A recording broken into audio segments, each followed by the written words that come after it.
Fagen says he became the sole officer of Steely Dan upon Becker's September 3, 2017, death. Steely Dan lead singer Donald Fagen is suing the estate of his longtime bandmate Walter Becker in an effort to keep the band's name and music alive. Fagen and Becker's decades-long partnership is detailed in the filing, which notes they continued playing together even when the late guitarist's health began to decline. At the center of the lawsuit is a 1972 Beisel agreement signed by the original band members when Steely Dan was incorporated. According to the complaint, which was filed Tuesday in LA County Superior Court, the contract provides that whenever a member of the group quits or dies, Steely Dan purchases all of that member's shares in the group.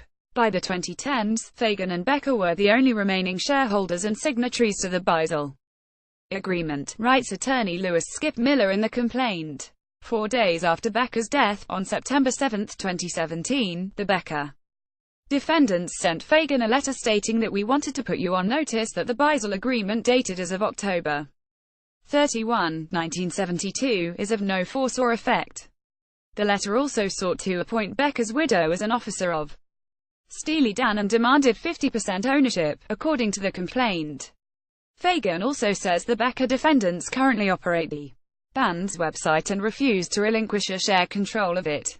Fagen is also suing the group's business management firm, Negro, Carlin, Siegel, Feldstein Bolno in an effort to obtain an accounting, claiming the firm has been withholding records.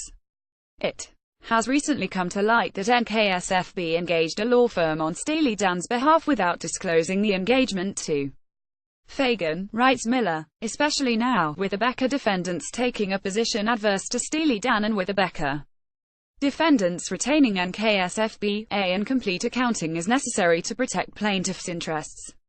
Fagen is seeking upwards of $1 million in damages and is asking the court for a declaratory judgment that the Beisel provision is valid and enforceable, and that he is the sole owner of the Steely Dan name and all rights associated with it. This lawsuit is about a contract, the enforcement of the contract and the continuity of Steely Dan, Miller tells The Hollywood Reporter. We think the contract is very clear on its face and we hope this lawsuit is resolved expeditiously. This article was originally published in The Hollywood Reporter.